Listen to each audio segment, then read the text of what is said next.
দুটি টিমই প্রথম থেকেই চনমনে দেখেছে এবং সবকটা টিমের মতোই এই খেলা তা অন্যথা হয়নি।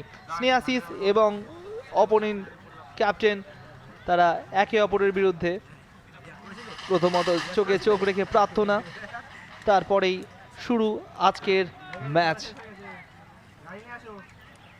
আজকের এই ম্যাচে প্রথম থেকেই চনমনে কিন্তু ছিল অ্যাসস রেইনবো। প্রথমে যে ফ্রি কিক শটটা সেটা কিন্তু গোলের মধ্যে রাখতে পারেনি, অনেকটাই বাইরে এবং অনেকটা দুর্বল শট ছিল।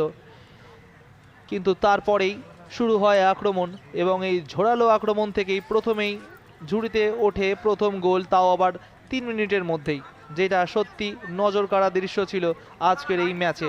44 নম্বর জার্সিধারিত প্রথম গোল করে রাজেশ এবং তারপরেই সেই কলকাতা পুলিশের আক্রমণ। সেই আক্রমণে কখনো মনে হয়নি তারা যে একটা অফিস টিম, তাদের মধ্যে যে সেরকম কোয়ালিটি নেই, যথেষ্ট ভালো কোয়ালিটি রয়েছে। ফার্স্ট হাফে তারা অনেক বেটার খেলেছে। এখানে ফাউল হয়েছে রাজেশের বিরুদ্ধে। এখানে জোজো যখন তাকে আটকে এগিয়ে যাওয়ার চেষ্টা করেছিল সেই ঘুরুকে, সেই সময় তাকে বাধা দেওয়া হয়েছে। এই মুহূর্তে আরও একবার অমরনাথের এগেনস্টে এই ফাউল গেছিল। অনেকগুলো ফাউল হয়েছে, কার্ডও এসছে আজকের এই ম্যাচে।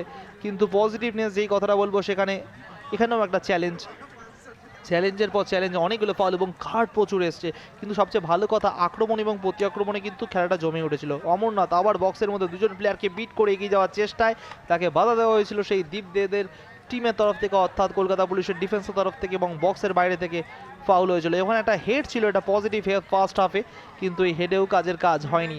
আরও একটা সুযোগ এবং সেকেন্ড গোলের দেখা খুব ইজিলি পেয়ে গেছিল, যেখানে প্লেয়াররা সব অফ সাইডের অপেক্ষা করছিল, কিন্তু দেখুন কাজের কাজটি একদম ইজিলি ভাবে চলে গেছিল।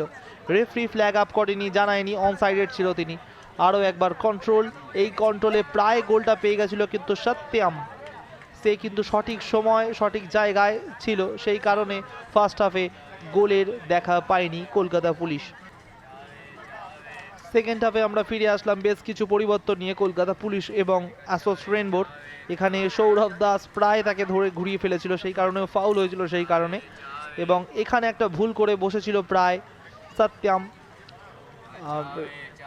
কিন্তু কাজের কাজ হয়নি, গোলটা তারা কনসিপ্ট করেনি।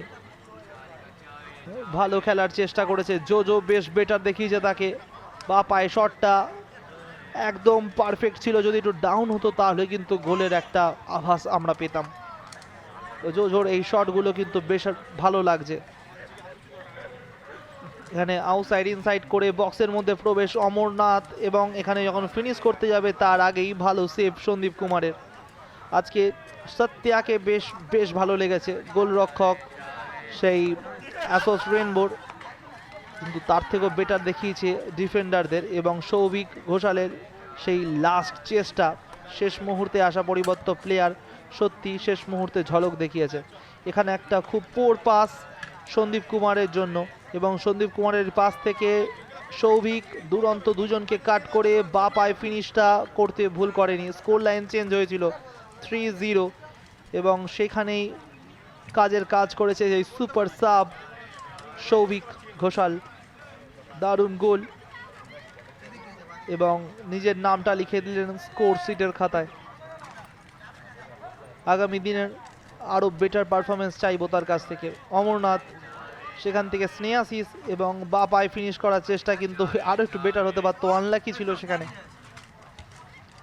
একদম শেষ মুহূর্তেও তারা ভালো ভালো খেলার চেষ্টা এবং ভালো ফুটবল উপহার দিয়েছে কলকাতা পুলিশের ইয়েলো কার্ড 27 নম্বর জার্সিধারী সেই প্লেয়ার রাহুল মুর্মুর জন্য, কিন্তু কাজের কাজ হয়নি। রেফারি শেষ মুহূর্তে ঘড়ি দেখে জানিয়ে দিলেন আজকের খেলা এখানেই শেষ। ফুল টাইম স্কোর অ্যাসস রেইনবো ক্লাব 3, কলকাতা পুলিশ 0।